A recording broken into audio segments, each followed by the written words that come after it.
ሰላምን ጸጋን ጎይታ ኢየሱስ ክርስቶስ ምሳኻትኩም ይኹን ክብራት ይሕዋተን ያሓተይን ኣብ ሎሚ ኣርእስተይ ሓደ ኣዝዩ ተነቃፊ ዝኾነ ብዙሕ ዘይንዛረበሉ ብፍላይ ከዓ ብዝተፈላለየ ምኽንያት ንመንፈሳዊ ህይወትና ከጥቅዓና ዝርከብ ንኸይንምዕብል ናብ ምፍላጥ ጎይታ ኢየሱስ ክርስቶስን ኣብቲ ምልኣት መንፈሳዊ ህይወት ንኸይንመላለስ ብሓቂ ንቃል ኣምላኽ ንኸይንነብሮ ዝዕንቅፀና ንኸይንዓቢ ዝዕንቅፀና ብፍቕሪ ንሓድሕድና ክንተናኸፍን ክንበፃፃሕን ዝዕንቅፀና ነገር ኢና እየ ኣዳልየ ብሓቂ ክሓስበሉን ከስተንትነሉን ክፅልየሉን ዝቐንኹ ነገር እውን እዩ ማለት እዩ። እቲ ኣርእስቲ ናይዚ ዝሰርሓ ዘለኹ ቪድዮ ሰንሰለት ምፍልላይ ብምፍታሕ ኣብ ሓቀኛ ፍቕሪ ኢየሱስ ክርስቶስ ምንባር ኮይኑ ኣብ ነፍሲ ወከፍ ቤተክርስትያን እንኸደሉ ግዜ ብፍላይ ኣብ ጾም ኣርብዓ ይኹን ኣብ መስዋዕቲ ቅዳሴታትና ይኹን ኣብ ሰንበት ይኹን ብመዝሙር ክንራኸብ ከለና ኣብ ኣብያተ ክርስትያንና ሓደ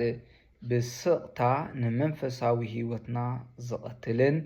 ኣብ ክርስትያናዊ ህይወትና ዝቃለሰና ዘርሕቐና ዘሕዝን መንፈስ ክፈላልየና ይርከብ። ናብ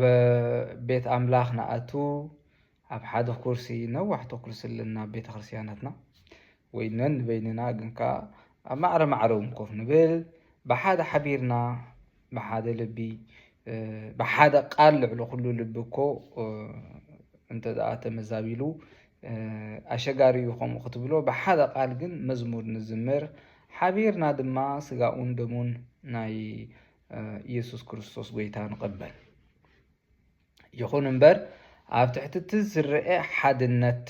ፊዚካሊ ንብሎ ደጋዊ ሓድነት ልብና መብዛሕትኡ ግዜ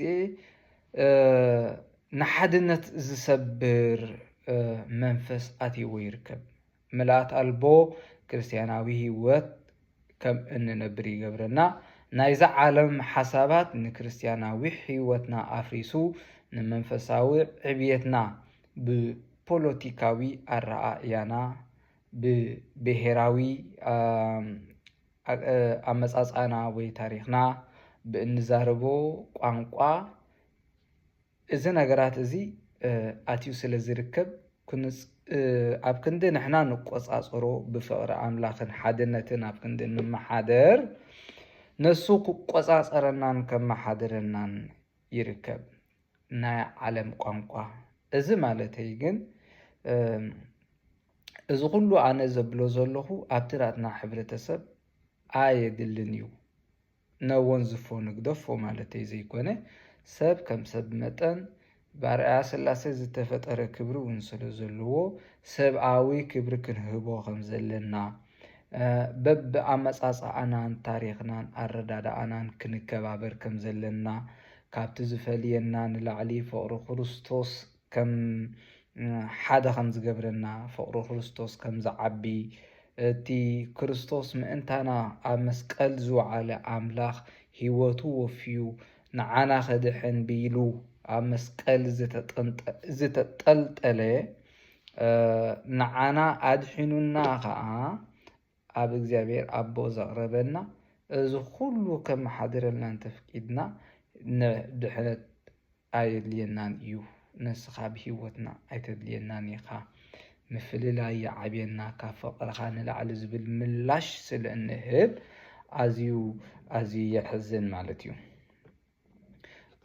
እዚ ኩንነት እዚ ሓደ ክርስትያን መቐረዝ ዘይብሉ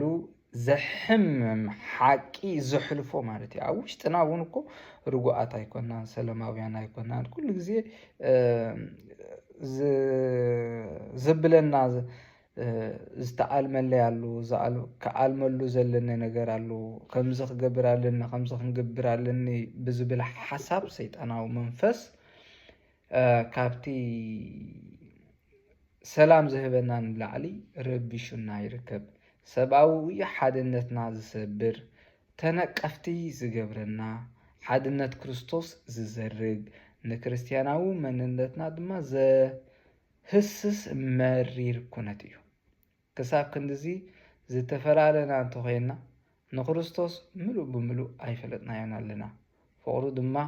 ንሱር መንነትና ብሓቂ ኣይቀየሮን ኣሎ ማለት እዩ ሱር መሰረተይ ኣባኻዩ ኢልና ንዝምር ካብ በቐደም ንኣሽቱ ህፃናት ዘዕብየና መዛሙር ሱር መሰረት ናትና ጎይታ ኢየሱስ ክርስቶስ እንተኾይኑ ቃል ኣምላኽ እንተንብብን ንሰምዐን ኮይና ነዚ ቃል እዚ ንኸይንነብሮ ኣብ ሂወትና ንኸይነስርሖ ዝዓግተና ነገር ኣሎ ማለት እዩ ስለዚ ንኢየሱስ ክርስቶስ ብምልኣት ኣይፈለጥናዮን ኣለና እቶም ንኣምላኽ ዘምልኽዎ ብሓቅን ብመንፈስን እዮም ዘምልኽዎ ሓቂ እውን ኣባና የላን እዛ ሓቂ ናይ ጎይታ ኢየሱስ ክርስቶስ ከዓ ሓራ ከተውፅኣና ናፅነት ብምልኣት ብመንፈሳውነት ኣይሃብናዮን ኣለና ስለዚ ካብ ሓቂ ንሃድም ካብ ምፍላጥ ኢየሱስ ክርስቶስ እውን ንሃድም ንዓና ነቲ ክርስቲያናዊ ሂወትና ከዓ ኣፍሪሱና ይርከብ ማለት እዩ ስለዚ ካብ መጓሲኣ ዝተገለለት በጊዕ ተኹላ ክትቀዓ ቀሊል እዩ ንሕና እውን ግዳይ ንኸውን ኣለና እዚ ኣብ ቤት ኣምላኽ ዝኣተዉ መንፈስ ገለ ገርህኛታትን ንጹሃት ሰባትን ከምኡ ርድኢትን ሓሳብን ዘይብሎም ተሰናቢዶም ካብ ቤት ኣምላኽን ምስጢራትን ሃዲሞም ኣደዳ ጭንቀትን ተስፋ ቁርፀትን ዝኾኑ ብዙሓት ኣመንቲ ብዙሓት መንእስያት እውን ኣለውና እቶም ተረዲኡና እንብል ነዚ ሓሳብ እዝን ነዚ ነገር እዝን ኣብ ቤት ኣምላኽ ሒዝናዮ እንተደኣ ንመፅእ ሃሊና እውን ብሓቂ ዕንቅፋት ንኸውን ኣለና ናቶም ተሓተቲ ከም ዝኾንና እውን ክርዳኣና ኣለዎ ማለት እዩ እሞ ጉጉይ ምስሊ ሃይማኖት ወይ ከዓ እምነት ኣንጻር ሓቀኛ እምነት ማለት እዩ እዚ ኣነ ክጠቕሶ ዝፀናሕኩ ምድራዊ ነገር ኣየድልኒ ማለት ኣይኮነን እወ የድሊ ግን ኣጠቃቅምኡ ክንፈልጥ ኣለና ብዝብል ሓሳብ ዘቕርቦ ዘለኹ እንተደኣ ዝፈላለየና ኮይኑ ካብ እምነትን ካብ ክርስቶስን ዘርሕቐና ሃልዩ ጉጉይ ርድኢት ኣለና ማለት እዩ ናይ እምነት ጉጉይ ርድኢት ኣለና ሓቂ መራር እያ ግና ሸፊንካያ እትሕለፍ እውን ኣይኮነትን ክሳብ ዘይተዛረብናሉ ክንፍውሶ እውን ኣይንኽእልን ኢና ሓደ ሰብ ግዳማዊ ጥራይ ዝኾነ መንፈሳዊ ሂወት ክህልዎ ይኽእል እዩ ሰባት ክዳን ስለ ዝተኸደነ ስለ ዝዘመረ ኣብ ቤት ኣምላኽ ስለ ዝተመላለሰ ብውሽጡ ግን ዝፈረሰን ዝዓነወን ዝመሽመሸን ዝኸውን ሰባት ዝርእይዎ ሃይማኖትን እምነትን ክህልዎ ይኽእል እዩ እግዚኣብሔር ዝፍንፍኖ ውሽጢ ግን ኣለዎ ስለምንታይ ሰብ ብመበቆሉ ዕላማ መፍጠሪኡ ንእግዚኣብሔር ከምለኽን ንእግዚኣብሔር መንፈጠርና እግዚአብሔር ስለምንታይ ፈጠረና ክንፈልጦ ክንፈትዎ ንሱ ዝኣዘዘና ክንፍጽም ዝብል ኣብ ትምህርቲ ክርስቶስ ካቶሊካት ቤተክርስቲያን ኣሎ ማለት እዩ ነዚ ሒዝናዮ እንተደኣ ንመጽእ ኮይና ንቤት ኣምላኽ ሒዝናዮ ንመጽእ እንተኾይና ቅዱሳት መጽሓፍትን ንንብብ እንተኾይና ንፈልጥ እንተኾይና ኩሉ ግዜ እውን ብዝተፈላለየ ሓሳባትን ርድኢትን እውን ንጽሊ እንተኾና ግና ዝሓመመ ወይ ሕማቕ ዝሓስብ መንፈስ ኣልቦ ልቢ ክህልወና እንከሎ ብሓቂ ኢየሱስ ክርስቶስ ብምልኣት ኣብ ውሽጥና ኣይኣተወን ኣይለወጠናን ኣሎ ማለት እዩ ነሱ ክልውጠና ስለ ዘይደለይ ዘይኮነስ ንሕና ንፍቃድ ኣምላኽን ነትናቱ መደብን ሕራይልና ስለ ዘይተቐብልና እዩ እሞ ጥርጣሬ ኣለና የማነ ፀጋም ግልብልብ እናበልካ ተኸይድ ኣብ መንጎ ተኻሉ ከም ዘላ በጊዕ ማለት እዩ ባህላዊ ትዕቢት ወይ ፖለቲካዊ ንዕቀት ኣብ ልብና ቦታ ክንህቦም ከለና ንሃይማኖት ከም ሓደ ማሕበራዊ መሸፈኒ ጥራይ ንገብሮ ማለት እዩ ክመፅእ ኣለኒ ምስ ኣሕዋተይ ክራኸብ ኣለኒ በቃ ኣብኡ ካልእ ኣጀንዳ ሒዝካ ትመፅእ ነታ ሓድነት ተብል ማለት እዩ ትሰብር ክርስቲያን መሲልና ክርስቲያን ክንፃወት እንከለና ሓደጋ ናይዛ ኣካይዳ እዚ ድማ ይዕውረና እዩ የዒንትና ዘይኮነ መንፈሳዊ ዕውረት የምጻልና ማለት እዩ ብፍላይ ከዓ እቶም ቴዎሎጂ ፊሎሶፊ ናይ ስነ መለኮት ነገር ዝተመሃርና ስለ ዝፈለጥና ዲፕሎም ስለ ዝሓዝና ሰርቲፊኬት ስለ ዘለና እውን እንተዳ ብሓቂ ነዚ ሓድነት እዚ ዘይንሰርሓሉ ኮይና በዚ ክጠቕሶ ዝፀናሕኩ ነገራት ኣብኡ ንዋሳ እንተሃሊና ሓራ ዝወፃእና ክመስልና ይኽእል ፍልጠት ስለ ዘለና ብሓቂ ግና ባሮት ናይ ፅልእን ሸራነትን ኮይና ኣለና ማለት እዩ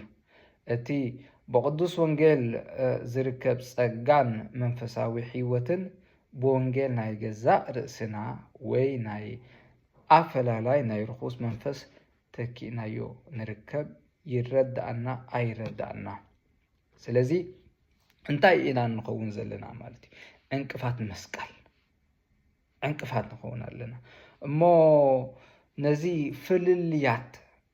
ከፍርስ ዝኽእል እንታይ እዩ ኢየሱስ ክርስቶስ እዩ ሓይሊ መስቀል እዩ ካብዚ ፀገም ንምውፃእ ካብዚ ኣይዲዮሎጂ ንምውፃእ ክርስቶስ ብሓቂ እንታይ ከም ዝገበረ ክምልስ ክንፍትና ኣለና ምምላስ ጥራሕ ዘይኮነ ክርዳእና እውን ኣለዎ ቀንዲ መልእኽቲ ሓድሽ ኪዳን ኢየሱስ ንውልቃዊ ሓጢኣትና የቕረብ ምባሉ ጥራይ ዘይኮነ ኣብ መንጎ ሰባት ዘሎ ፅልኢ መቕታል ምንዝርና ክፍኣት ኩሉ ምእንትኡ መስቃሉ እዩ ኣብ ኤፌሶን 2 እንታይ ይብል ብበደልኩምን ኣበሳኹምን ምውታት ነበርኩም ኢየሱስ ክርስቶስ ከንታይ ገይርኩም ህያዋን ገይርኩም ህይወት ዘለዎም ገይርኩም ማለት እዩ ስለዚ ብኢየሱስ ክርስቶስ ህይወት ዝረኸብና ሰባት እንተደኣ ኮይና እንታይ ደኣ እሞ ዘምልሳልና ንድሕሪት ባርዩ ናይ ሓጢኣት ክገብረና ዝኽእል ነገርሲ ስለምንታይ መልስ ኢልና ታሪክ እንተተመልከትና ኣብ ወንጌላት ኣብ ግዜ ኢየሱስ ኣብ መንጎ ኣይሁድ ሳምራውያን ግሪካውያን ሮማውያን ዝነበረ ፍልልይ ከምዚ ናይ ሎሚ ብሄራውን ፖለቲካውን ፍልልያት ዓሚቑን ዝተሓላለኸን እዩ ነይሩ መስቀል ግና ነዚ ሰለት እዚ ብምብታኽ ናይ ኣምላኽ መሳርሒ ዕርቂ እዩ ኮይኑ ክርስቶስ እቲ ሓድሽ ኣዳም ነቲ ብሉይ መንደቕ ነቲ ብሉይ ኣዳም መንደቕ ጋራዲ ማለት እዩ መጋረጃ ክንብሎ ንኽእል ኣፍሪስዎ እዩ ሓደስትን ሕያዋንን ፍጡራት ገይሩና እዩ ህይወት ለቢስና ፀጋኻ ተቐቢልና ፀጋ ነሳነ ወህይወት ረከብና በሃይለ መስቀሉ ለኢየሱስ ክርስቶስ ንብል ኢና ስጋን ደምን ክርስቶስ ምስ ተቐበልና ፀጋ ተቐቢልና ሎሚ እውን ምፍልላይ ምቕፃል ማለት ማዕፆ ማእሰርቱ እናተኸፈተሉ ክወፅእ ዝኣበየ ብናይ ቀደም ሰንሰለቱ ክእሰር ከም ዝመረፀ እሱር ምዃን ማለት እዩ እዚ ድማ ንክርስቲያናዊ መንነትና ፍረ ዘይብሉ ይገብሮ ነቲ ክርስቶስ ኢየሱስ ዝሃበና ምሕረትን ፀጋን ድማ እምቢ ከም ምባል የስምዕ ካብ ባርነት ወፂና ከመይ ጌርና ናይ ፍቕሪ ልኡኻት ወይ ሚስዮናውያን ንኸውን ኣብዚ ናይ ምፍልላይ ዓንኬል ንምውፃእ ስምዒት ጥራሕ ክወፅእ ኣለኒ ምባል ጥራሕ እኹል ኣይኮነን ድልድል ምህናፅ ቆራፅነት ትብዓት ከምኡ እውን መብዛሕትኡ ግዜ ቃንዛን መስዋዕትነትን ዝሓትት ፃዕሪ እዩ ካብ ምፍልላይ ናብ ልኡኽነት ንምስጋር እዚ ዝስዕብ መንገዲ ከድልየና ይኽእል ሰለስተ እየን ኣነ ዘዳልኽዎን ማለት እዩ ንስሓ መጀመርያ ነዚ ጣዖት እዩ እዚ ናይ ምፍልላይ መንፈስ እንታይ እዩ ንሕና ማህደር መንፈስ ቅዱስ ክንከውን ዝተፀዋዕና ሰባት ኢና ስለዚ እዚ ናይ ሰይጣን ሓሳብ ኣብ ውሽጥና ክኣቱ እንከሎ ጣዖት እዩ ኣምላኽ ክሳብ ዘይኮነ ጣዖት እዩ ጣዖት ምፍልላይ ምፍራስ እቲ ቀዳማይ ስጉምቲ ቅንዕና እዩ ንነፍሰይ ቅኑዕ ክኸውን ኣለኒ ንኣምላኸይ ቅኑዕ ክኸውን ኣለኒ ምስ ሕብረተሰበይ ከዓ ቅንዕና ክህልወና ኣለዎ ንዜግነትና ንፖለቲካዊ ኣረኣእያና ወይ ንብሄርና ካብቲ ኣብ መንግስቱ ዘለና ኣባልነት ልዕል ከም ዘበልናዮ ንኣምላኽ ከነናሳሕ ኣለና እግዚኣብሄርየ ንቋንቋይ ካብ ፍቕርኻ ንላዕሊ ስለ ዘዕበኽዎን ዝረኣኽዎን የቕረበለለይ ነቲ ናተይ ሓሳብ ካብ ማንም ንላዕሊ ስለ ዝረኣኽዎ የቕረበለለይ በዲለካ እየ ክንብል ኣለና ቀዳማይን ዘለዓለማውን መንነትና ወይ ፓስፖርትና ቋንቋ ኣይኮነን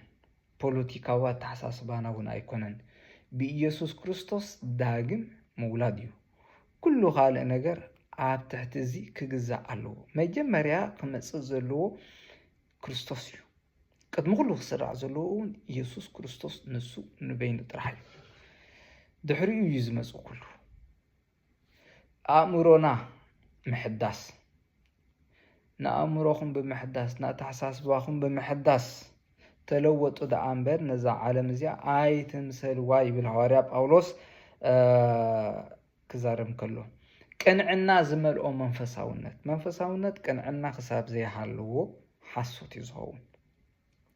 ንስኻ ዳኣ መሲልካ ክትቀርብ ኣለካ እምበር ካልእ መሲልካ ክትቀርብ የብልካን ዝሓመመ መንፈሳውነት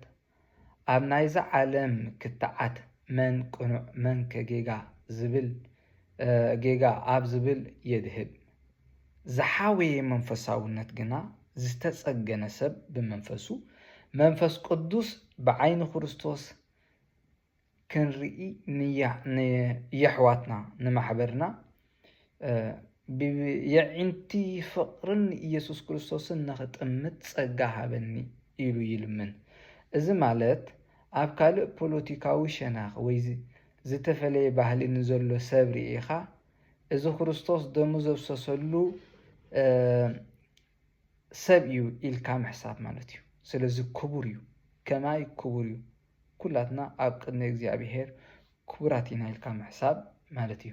እዚ ኣረኣእያ እዚ ንጽልኢ የቕሬታ ይተሓዙለይ ኣብ ሩህ ልቢ ዝቕይር መንፈስ እዩ እቲ ካልኣይ ሓድነታዊ ድልድል ምህናፅ ሓደ ናይ ፍቕሪ ልኡኽ ንልኡኻት ኣብ ርሑቕ ንዘለዉ ብቴሌፎን ረኺቡ ብዙም ኣብ ቲክቶክ ኣትዩ ብዙም ምስኦም ሓቢሩ ስለ ዝጸለየ ንኦም ስለ ዘረኸበ ኣይኮነን ክርስቲያን ዝኸውን ልኡኽ እውን ዝኸውን ፍቕሪ ክትሰርሓ ኣለካ ምስቶም ምሳኻ ዝነብሩ ሰባት ክትሰርሓ ኣለካ ነቲ ምሳኻ ዘሎ ሓውኻን ሓፍትኻ ሓውኻ ዘይረኣኻን ዘይጠመትካን ነቲ ካልእ ዘሎ ክትርኢ ምስ እትጅምር ሓቀኛ ፍቕሪ ክህልወካ ኣይክእልን እዩ ነቶም ምስኡ ዝነብሩ እውን ተፃዊሩ ዝነብር ክኸውን ኣለዎ ኣፍቂሩ ዝነብር ክኸውን ኣለዎ ነቶም ካብ ብስራት ወንጌል ዝሃሰሱ ብማስ ሜድያ ኣቢሉ ናብኣታቶም ብምኻድ መጀመርያ ግን ምስቶም ምስኡ ዘለዉ መናብርቱ ኣብ ገዝኡ ምስ ደቁ ምስ በዓልቲ ቤቱ ምስ በዓል ቤታ ምስ የዕርኽቱ ምስ መሓዙቱ ምስቶም ኣብ ከባቢኡ ዘለዉ ሰባት ክረዳዳእን ክፋቐርን ኣለዎ ካብኡ ብፍቕሪ ንኻልኦት ሰባት ይበፅሕን የበስርን ማለት እዩ ካልእ ምስማዕ እንታይ ኢና ክንሰምዕ ዘለና መጀመርያ ክንሰምዖ ዘለና ቃል ኣምላኽ እዩ ድሕሪ ቃል ኣምላኽ ኣክቲቭ ምስማዕ ከይፈረድካ ምስማዕ እዛ ጫውጫውታን ምጭዳርን ዝመልዓ ዓለም እቲ ዝዓበየ ናይ ፍቕሪ ተግባር ምስማዕ እዩ ጭንቀቱ ንሓደ ሰብ ጭንቀቱ ክሰምዖ ኣለካ ሓሳባቱ ክሰምዖ ኣለካ ክትርድኦ ኣለካ ከተሰንዮ ኣለካ ምስቶም ዝተፈላለየ ስነ ሓሳብ ዝሓስቡ ኮፍ ምባል ፍርሆም ዛንተኦም ታሪኾም መረዳእትኦም ኩሉ ከየዳለኻ ክትሰምዖም ኣለካ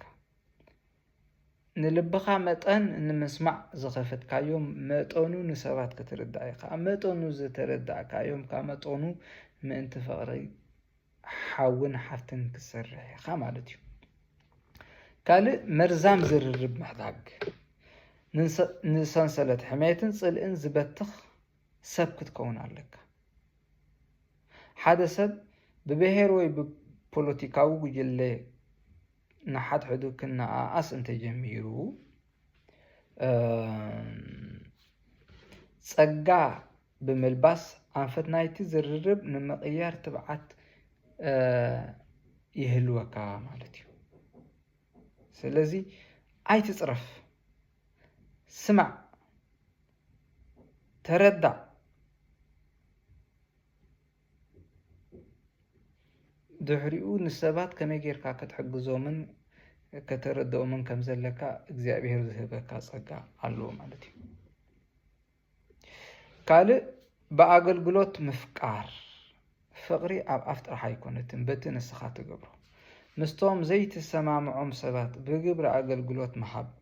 ፍቅሪ ሁሉ ጊዜ አእምራዊ ስምምዕ አይኮነን لك كنت ኢየሱስ ንእግሪ ይሁዳ ዝሓጽቦ ክሒድዎን ከሎ ክሕዶ ከም ዝኾነ እናፈለጠ ዝሓጽቦ በትሕትና ንኻልኦት ምግልጋል ከም ዘድሊ ይብለና ማለት እዩ ድሕሪ እንታይ ዝመጽእ ናጽነት መምራጽ ንስኻ ብጽልእን ብቀርሕንትን ብቂመ በቀል ዝተቀየድካ ሰብ እንተኮይንካ ናጽነት ይብልካ ናጽነት ዘይብልካ ሰብ እንተኮይንካ ሓራይ ኮንካ ክርስቶስን ሓራይ ገበረካን ኣሎ ማለት እዩ ዓለም ብጽልእን ብምፍልላይን ብውግእን ደኺማ እዚ ሕጂ ዘለና ኩነታት እዩ ቤተ ክርስቲያን ነቲ ዘሎ ምፍልላይ ብመንፈሳዊ ቃላት እናሰለመት ትደግሞ ክትከውን ኣየድልያን እዩ ብሓቅን ብግብርን ብእምነትን ብግብርን ኩሉ ክነርእዮ ኣለና እቲ ንሕና እንብሎ እንዛረቦ ክነተግብሮ ኣለና بفقر ክርስቶስ ኣዝያ ስለ ዝተቀየረት ቅድስት ቤተ ክርስቲያን ንሕና እውን ንሰብኣዊ ዶባት ሰጊራ ከተፍቅር ትኽእል ማሕበረሰብ እያ ኣምሪራ ትደሊ ቅድስት ቤተ ክርስቲያን ብቋንቋን ብገለን ንዝፈላለዩ ኣብዝሓሸ ወይ ዝንዝውዕሉ ይኮነትን እትደሊ ኖ ሰሚሮም ዝነብሩ ሰሚሮም ዝብድህዎ ሰሚሮም ዝገጥምዎ ሰሚሮም ዝስዕርዎ ንዓለም ብፍቅሪ ክርስቶስ ዝልውጡ ሰባት እያ ትደሊ እቲ ብድሆ ኣዝዩ ዓቢ እዩ ስራሕ ዓቢ እዩ ጸጋ ኣምላኽ ግና ካብኡ እዩ ዝዓቢ ድሕሪ ሕጂ ባሮት ፍልያትና ኣይንኹን ነታ ክርስቶስ ዝሃበና ናጽነት ሒዝና ኣብ ዘለናዮ ዘይደኸሙ ሓነጽቲ ናይ ፍቅሪ ክንከውን ኢና ተጸዊዕና ስለዚ ብሓቂ ኣዝዩ ሃናጽ እንተኮይኑ ኣብ ህይወትኩም ክትጥቀሙሉ ኣብ ኣረዳድኣኩም ኣብ ኣከያይዳኩም ኣብ መንፈሳዊ ህይወትኩም ክጠቅመኩም ስለዝኽእል ብሓቂ በዛ ሓሳብ እዚ ክንህነጽ ሓደራ ክብለኩም ይደሊ ስለምትብባዕኩምን ስለትህቡኒ ፊድባክ ሃናጽ ርእይቶኩምን ኣዝየ የመስግነኩም እግዚአብሔር ይባርክኩም ጽጉ ይብዛሕልኩም የቀኒየለይ